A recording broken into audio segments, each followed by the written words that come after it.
Welcome to the Prep Huddle podcast. I'm KJ Pilcher alongside Jeff Linder of the Gazette. Here to talk about prep football happenings. Week 1 last week and a look ahead to week 2. I'm also going to test Lindy's knowledge with some fun facts from week 1 and tying it into some past results in a neat little thing, I think anyway, called What Year Was It? So we'll break down some things and then have a little fun to wrap things up. But Jeff, week 1, here we go. Some of the results, there were some of the expected and some of the unexpected, I guess, throughout the area. What were some things that kind of stood out to you here in week 1? Area wise, I guess one thing that stands out is I think Linmar's darn good. They go up to Dubuque Senior and put a whipping on Senior, 64-7. I'm kind of an outlier in our on our poll group. I've got Linmar awfully high. I think they're really good, and I think they're probably the best 5A team in the Metro. That stood out that they did that. Prairie was great. That's a really good win for Prairie right out of the chute. Kudos to Kennedy for scheduling Dowling and also for proving that they can hang with the Maroons. They didn't win, but they certainly didn't embarrass themselves either. Xavier, really good. Like I think everybody expected. Marion's got a defense. I think we learned that, and hooray for Jefferson. And going over to Muscatine and 26 games in a row they'd lost, and I don't know, no more than a handful of those 26 games went without the 35-point rule. So good for them. Hopefully this is the start of something new for them. Yeah. The Metro teams went 5-2 this week, or in week 1. I think you could have won quite a bit of money off me had you said you're taking the over on 4.5 wins. Yeah. There, not to say anything about the Metro teams, just that, like you said, Kennedy had Dowling, Cedar Falls. We had ranked 3rd to open up, and it was, the first start of. Or the first game for Prairie under Kyle Kanak, who, people forget, not only is it his first game, he wasn't hired till almost June 1st. Yeah. So essentially all they had was the summer and preseason to kind of get acclimated to one another. But, they got a big win out of the gate. Marion, they had some big shoes to fill with Moda graduating, and Clear Creek's been a good program for a few years. They go down there and get a win. Xavier, goes up to Waverly Shell Rock. Waverly Shell Rock, I had a lot of expectations for them. I still do. Xavier's coming back without their leading rusher from a year ago, without a playmaker like Aiden McDermott, who also graduated. And they also graduated 3 linebackers, and Thomas Sundell, Joseph Lemker, and Cunningham as well. And yet they go up to Waverly Shell Rock and win 41-6. So, I thought it was a really good showing. You mentioned Linmar going up and running roughshod over Dubuque Senior, and Kennedy hanging with Dowling. I thought it was a really good first week for the Metro. I expected more out of Washington. I didn't expect them to get beat by 3 touchdowns by Hempstead, but we'll see if maybe Hempstead's a little bit better, or if it's going to be one of those years for Wash. I was at Cedar Rapids Prairie, one of those games in 5A. Boy, I was really, really impressed with the Hawks against Cedar Falls. There is a lot of athleticism on both sides of the ball with Prairie. I think they're going to have uh, a really good first year under uh, Kyle Knock. Um, Two of the ones that really stand out um, to me, Casey Kelly, their running back stepping in, new system. Um, he is a hard runner, very deceptive with his moves. He can cut very well. Jukes, he's got a real nice spin move that he used a couple times, especially on a 39-yard TD run. He's also kind of a workhorse back there, apparently. In the opener, I think he had 24 carries for 101 yards, one TD. So they've got a very explosive, uh, dependable running back that they can give the ball, 25 to 30 times a game if they need to. Apollo Payne. Apollo Payne had 6 catches for 101 yards, 2 touchdowns. Um, One time, Will Phillips seemed like he just kind of threw it up and said, "Go make a play," and Payne went up, got it for a touchdown. It was very really dictated, I think, the game, the pace of the game. They were in control, even though Cedar Falls battled back in the second half, scored 9 straight points, I believe, to cut the lead within 4. But then Payne and Will Phillips hooked up again on a real nice play action pass. So this is a Prairie team that will throw downfield. We haven't seen that out of the Hawks for a while. But one other thing about Apollo Payne too that I, usually you don't say much about. I made a point to kind of go up to him after I interviewed him and said, "Hey, this downfield block that he made on Kelly's first touchdown run, where Prairie went up 7-0. I'm like, that's pretty impressive. You don't see that a lot. He made an incredible seal block that really let Kelly break free and finish off that touchdown untouched. Mm-hmm. And Good. I just think Apollo Payne is he was really, really impressive. Colin Velke on the defensive side for Prairie, uh, boy, he really seems to have kind of learned and letting kind of his instincts take over a little bit. Did a nice job. Had 9.5 tackles, 2.5 for loss, and a lot of times he was in on plays where Cedar Falls ended up turning things over on downs a couple times in Prairie territory. So you got this balanced effort, and Prairie really showed its athleticism in a big win, 2017 over Cedar Falls. Okay. I was at Mount Vernon last week. I had Mount Vernon and Monticello. It was 35-6, but I came away somewhat impressed with Monticello. They moved the ball well in the second half against Mount Vernon. They did have 3 interceptions. I think there's a little bit of if I was Mount Vernon, I'd be a little bit nervous about its running game. They had 109 yards rushing on, let me look, I have it right here. 109 yards rushing on 24 carries. On paper right away, that looks okay, but 61 of those yards, I think, was on 1 carry late in the game. 2s versus 2s, and so take that away, and you're looking at 50 yards rushing on 23 carries, and that I think that might be a little bit of a sign for concern. They did pass the ball well. You knew they would with Joey Romberg. He's got a lot of good weapons.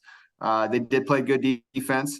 Kind of the funny thing with that game was Mount Vernon's first 4 touchdown drives, they converted a 4th down on all 4 of them, whether it was 4th and goal or 4th and short leading in, when they were driving down the field. So, Monticello was close on several occasions from getting their defense off the field, but Mount Vernon did what good teams do and came away with what looks like a pretty one-sided win.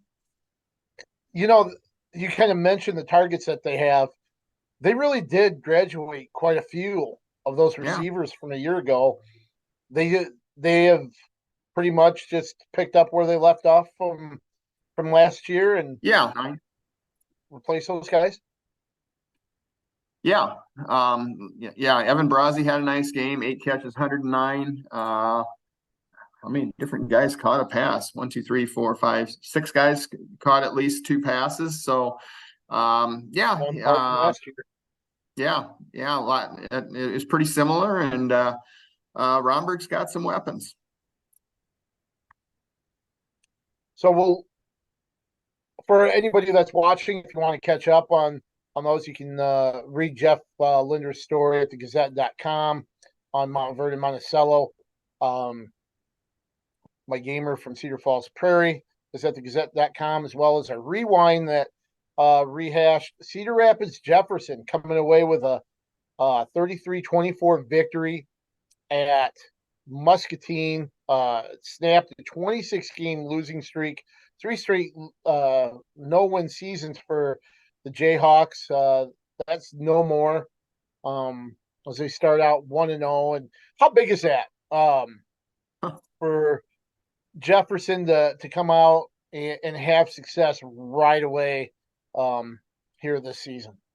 Oh, it's great, and I don't think there's any better way for a school year, and I'm not just talking football. I mean, just for the attitude of a school for a football team to start 1-0. I mean, that really does a lot of things for a school and not just the athletics programs. And we talked a little bit before going into talking officially here, but Jefferson can dream a little bit right now. I mean, they've got Marshalltown coming up tonight. And I would say they're probably a favorite in that game. And then they go Des Moines North, Des Moines East. Washington looks winnable. They play Davenport Central in week 8. I think there's 6 games. I'm not going to say they're going to go 6-3, but I think there's 6 games on that schedule. They're going to go into that game thinking, hey, we got a shot. And how many of those games have they had the last 3 years? Not a ton. Yeah. Very few. There's also something that I think this crosses over into all sports. When you have a history of not winning or losing close games, it takes a time where you learn how to do that. I know Yeah. people might think it's dumb, but sometimes you have to learn to win. And Jefferson did that. They were trailing by 10 points at half. Yeah. No offense to some past Jayhawk teams, but how much of that is you can start writing your story. It just depends on what the point differential is that you have to Right. up. Here, Yeah. they came out, they shut out Muscatine for the second half, and didn't take the lead until the fourth quarter. So they went out and they took that game, Yeah. learning to win. That could be a huge catapult into those games that you mentioned that they have a shot at, including Marshalltown here. This is Thursday night of week 2, and I will be out at Kingston for that one. So, that's big. Yeah. And I think they gave up 3 points in the last 3 quarters. So, Right. that's a program that's given up points by, the bucket load the last 3 years. And for them to buckle down and give up a field goal the last 3 quarters, that's a great sign. And couldn't be happier for the Jayhawks. And I hope this is the start of a nice little turnaround over on the west side. 2 quick points, really quick. One, I think something indicative of why they're successful. To beat the heat, they practiced at 5 a.m. in the morning. Coach Ed Miles mentioned a year ago, they would have had 20% of the guys show up for those early morning practices. It started Monday at 95% and grew from there throughout the Great. week. Well, the commitment and dedication. I know it can be cliche or maybe even a punchline talking about culture of a program, but I tell you what, the atmosphere and the attitude surrounding the program seems to be at a different level than it has been in the past, and that's a tribute to the coaches and players there. also their big playability. And maybe it was just the Muscatines defense. I'm not sure, but Basharo Calalero rushed for 251 yards and 2 touchdowns. Jeremiah Pfeiffer threw for 162 yards and a touchdown. And of course, 9 receptions and 109 yards for LJ Nyanow. Sorry if I'm butchering the names, but um, show some big playmaking ability there. And when you have that and you have dangerous weapons, um, you know, that can keep you in a lot of games or even be the difference a lot of times Yeah. as well. Mentioned Kennedy Dowling. Dowling came away with a victory there. But to schedule that one right out of the gate for Kennedy, I think that's pretty cool. And Saturday football at Kingston, I could buy into that. Saturday night football games at Kingston. Yeah. I think there was a game, must have been maybe 15 years ago that I think Kennedy was supposed to play Linmar on Friday night, and I think it got stormed out, and or maybe I don't remember, but that game was moved to Saturday, and that was really cool. I remember that, sitting through that, and that was fun. That was a big Jer Garmin. I remember being there as well, and the fireworks from the Colonels were going off just as Jared Garmin was scoring a touchdown for Linmar at the time. So Yeah. yeah, remember that well. So that was pretty cool. That must have been about, maybe, I wonder if that was Forsyth's first game. That might have been right around that time. Could have been. Maybe his second or third year. So wow. See, your memory is really good. So you might do well in the what year was it? I don't have high hopes here. Hey, just real quick, JJ had Iowa City West and Iowa City Liberty. Just kind of looking through that. West was down 7 at halftime, came back to win 35-28. Nice win for them. I'll tell you, whenever you have West and City and Liberty, any two of those three teams playing, you're going to get good quarterback play both ways with Beckman and with Larson and with Wallace. All three of those teams are really well stacked under center. And across town there, Iowa City High faced Joliet Catholic, a little bit of a unique matchup. Joliet Catholic, one of the Illinois' powerhouse programs, especially in recent years. They won 48-13. Anything to really be taken away from that, or just a really good opponent and something that'll set City High up down the road? I think it's mostly that. I think Joliet Catholic is probably one of Illinois' versions of Dowling, and I wouldn't be too concerned yet. They do play Liberty this week, and that's a game. One of those teams is going to be sitting 0-2, and is going to have a lot of work to do if they're going to get to that 6-win level that's probably going to take to make the playoffs. In 5A, there are a couple games outside of the area that really were games of interest. Southeast Polk beat top-ranked Southeast Polk beat number 5 West Des Moines Valley 24-18. Number 4 Johnston beat number 9 Waukee Northwest. And for me, I thought seeing the highlights of Ankeny coming back and beating Ankeny Centennial in overtime was impressive. But any thoughts of those Central Iowa games or anything stand out to you about that? I just think Central Iowa is so deep over there that you're going to have, the way they schedule out there against each other, you're going to have 3 or 4 games out there every week that are going to be just lights out. Southeast Polk plays Ankeny this week. Dowling's got Valley. Waukee and Waukee Northwest playing. I don't think they played the first 2 years that Northwest was a program. I think this might be the first time they're playing each other. Yeah, Johnson goes to Cedar Falls, so there's going to be some really good games over there again this week.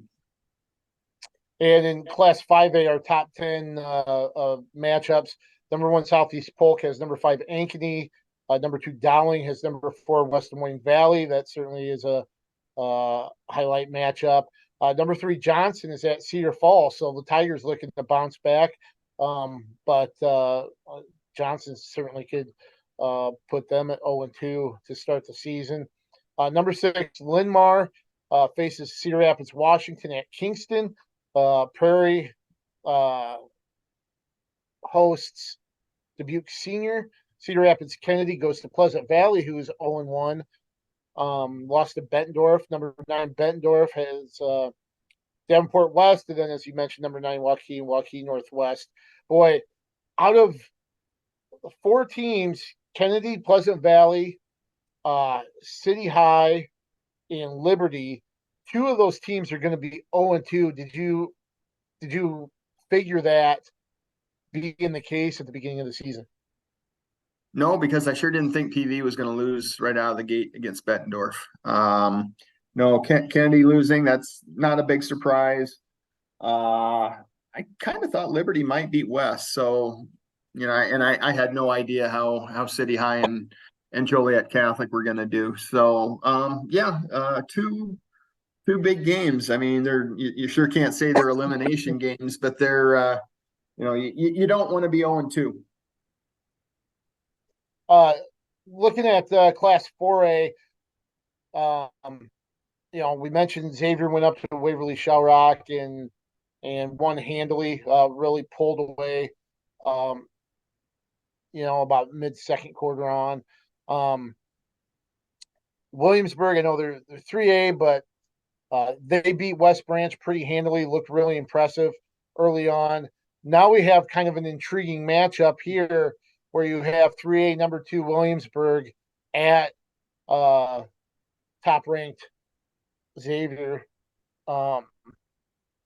That's kind of a interesting game. Can Williamsburg pull this one out? I wouldn't rule it out. I think they're going to go up there. That's a hard-nosed bunch of kids. I don't think they're going to come up to Xavier and be scared. If I'm Williamsburg, I'm thinking this might be the biggest game of our regular season, just based on their schedule, and what they've got coming up in their district.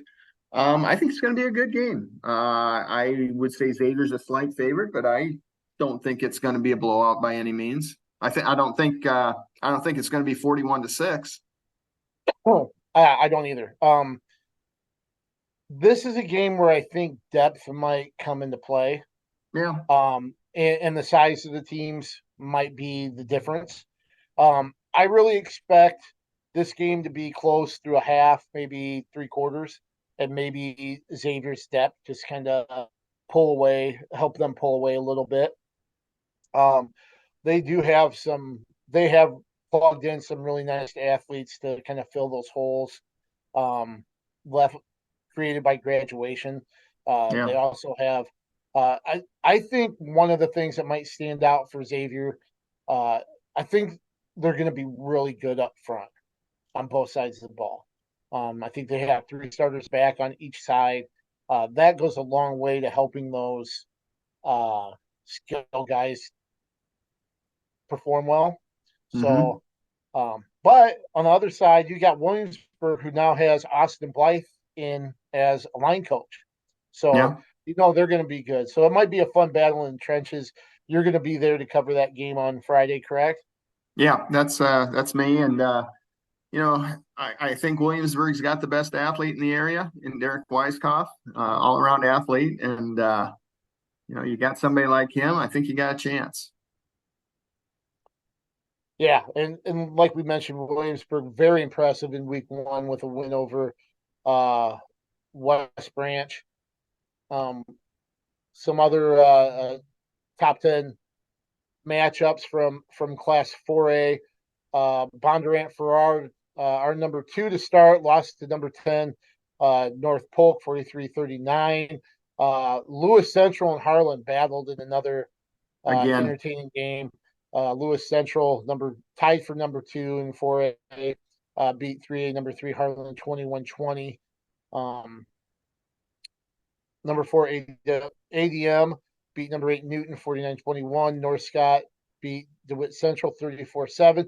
Western Dubuque came out at West Delaware, won 61-27. It's a I lot of can't remember points. the last time a West Delaware team gave up 60 Yeah. points. But the Bobcats, I think they're a team to really keep an eye on. Mhm. And you've got three, you throw in Waverly Shell Rock, you got three really good 4A teams on this side of the state when you think of Xavier, North Scott, and Western Dubuque. So that'll be interesting to watch how all that plays out. And Western Dubuque comes to Xavier, I think, week 3. So So here's Western Dubuque's next 4 games. Home against Dubuque Waller, which I think Waller's pretty good.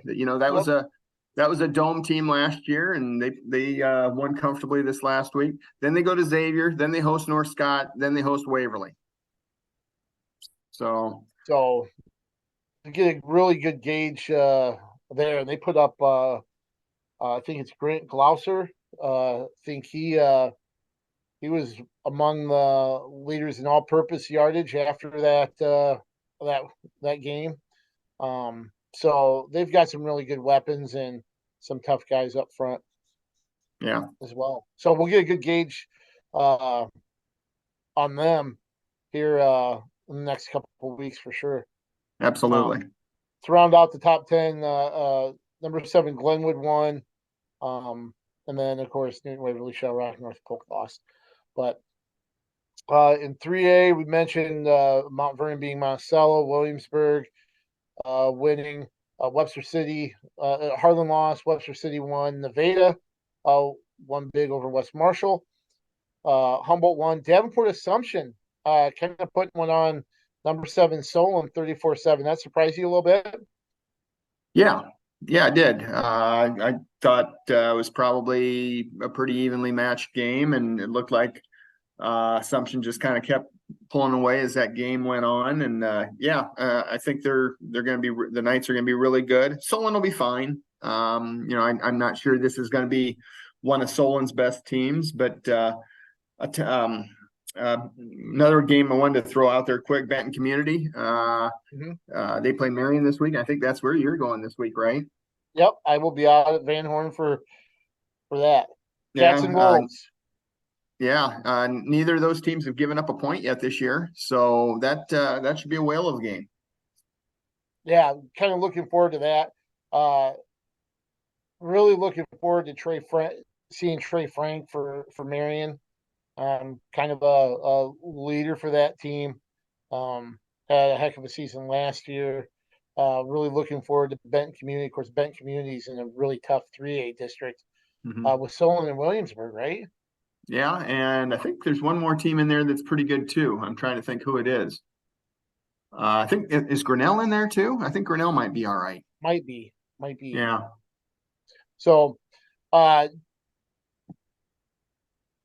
finishing out 3A, Hampton Dumont won, Clear Creek, Amana, Creston, and then Independence with a big 50-22 victory over North Fayette Valley. So, Independence, another high potent offense possibly for the Mustangs. In Class 2A, top ranked Van Meter beat number 2 Underwood 21-14. That was kind of a marquee game outside the area. As we mentioned, only Gazette area team in the top 10. Monticello lost to Mount Vernon. Number 1 Grundy Center beat Dyken Hartford 7-6. Other area ranked teams. Number 8 Regina, big win over West Liberty 44-6. So Regals are off to a good start. And then West Branch lost to Williamsburg 42-14. Class A, number 1 West Hancock won over Garner. GHV 55-6. East Buchanan lost a toughie 18-12 to Sumner Fredericksburg in overtime. You thought Sumner Fredericksburg would be had a shot at that game. You kind of knew that was going to be a tough one for the Buccaneers. Yeah, again, I'm kind of the outlier. I've got Sumner Fredericksburg in my top 10 in 1A. They have a lot coming back. I don't have the names and numbers and all that stuff, but yeah, I think that's going to be a good team, and I don't think that's going to be a backbreaker for East Buck. I think they're going to be just fine, and that's going to be a tough district. They're in with Mac Valley and North Lynn, right? Is that Uh-huh. correct? Are all three of them together? Yep. Maybe I'm wrong. I don't have that in front of me right now, but those three Tri Rivers teams, at least we'll say, are all three going to be really good. An 8-player number one Gladbrook Rhinebeck beat Don Bosco 34-21. One of the other biggies. Number 4 Winfield Mount Union beat number 3 Central City 44-36. Um, you know, Winfield Mount Union has some high end talent. Um, if I'm Central City, I'm not really hanging my head too much about No, an outcome. Sure, you want to win, but that was a strong competitive game against a good team that you're within striking distance and can turn that around uh, later on down the road. yeah, that's probably a playoff quarterfinal kind of game. Maybe that's about the level they'll see each other again. At some point. Yeah, that's if you're Central City, that's the kind of game you want to play because I think they're gonna have their way in their district. I think they're in the Eastern Valley and they're always good. But I think other than that, Central City is going to have some pretty comfortable wins coming up. And then this week, touched on some of the games. You've got Iowa High and Liberty this week. Limar, Washington. Kennedy heads down to Pleasant Valley.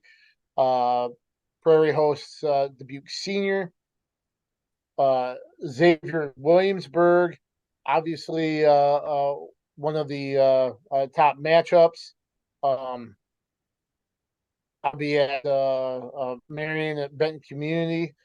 As you mentioned, two teams that haven't given up a point yet. Solon Clear Creek, Amana. Among those games, are there a couple games that really kind of stand out to you? Maybe that we haven't touched on yet. I think we've kind of gotten all the high points here. Just kind of looking quick. Iowa Valley and Waco play each other at Wayland and in a couple of unbeaten teams in 8-player, and I think that'll be a really good game. And also, we'll find out how good Edco is, and they play Easton Valley at Edgewood this week. So some big games there. Yeah, Iowa Valley off to a really good start, and things don't get any easier for West Branch after that. No. After that game at Williamsburg, they've got another toughie this week as well, don't they? Yeah, they got Dyke at home. All right, so real quick, I know you got things to do. We'll play. What year was it? You mentioned North Cedar just a second ago. They beat Highland 38-6. That was a first. That was their first opening week win in a little bit.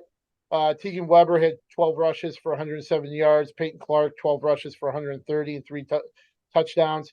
When was the last time North Cedar won an opening week game?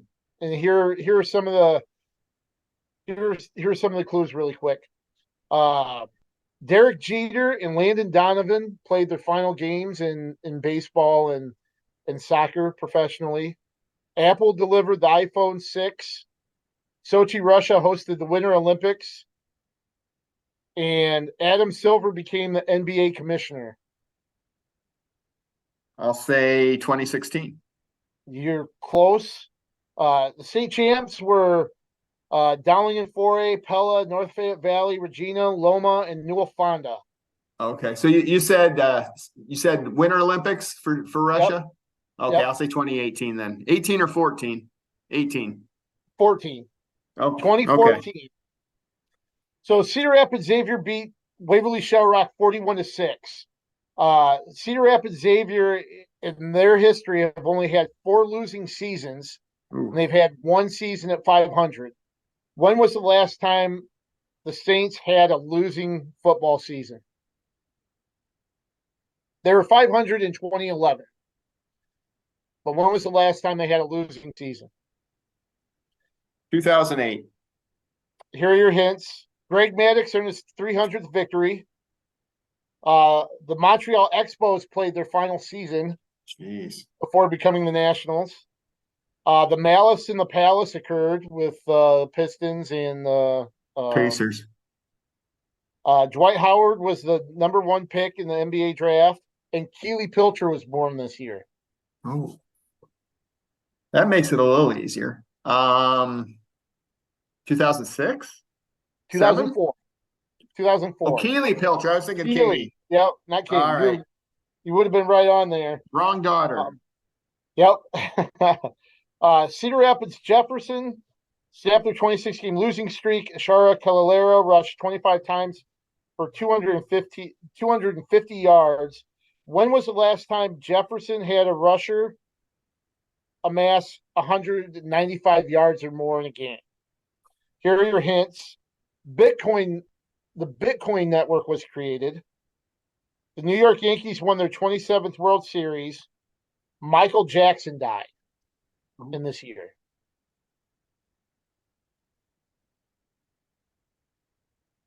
Uh, 2019. Your state champions in 4A were City High, 3A Oh, Harlan, 2A Solon, 1A Council Bluffs St. Albert. A was Lake City Southern Cal, and 8 player was Armstrong Ringstead. 2012. 2009. Okay. So Grundy Center beat Dyke New Hartford 7-6. When was the last time Grundy Center was held under 7 points and still won a game? I don't know. 1997. Well, it's this year the NASA rover Perseverance landed on Mars. Hank Aaron passed away. Spider-Man: No Way Home was the top box office movie, and Mount Vernon's Tristan Wirfs played and won a Super Bowl for Tampa Bay. Well, that wasn't long ago. 21, 20 or Yep, 21, probably 20, nailed it. 20, 2021, 21. he nailed it. Now here's the toughest So one. no, who did Grundy beat in that game? They must have beat somebody 6-0. Yep, Earlham. It was 6-0 Earlham on October 29th, 2021, which in 21, I think that was the second round of the playoffs. All right. Yep, they beat Earlham 6-0. Good. Nice. And here's the last one. Cedar Rapids Prairie head coach Kyle Knock won his debut as a head varsity football coach.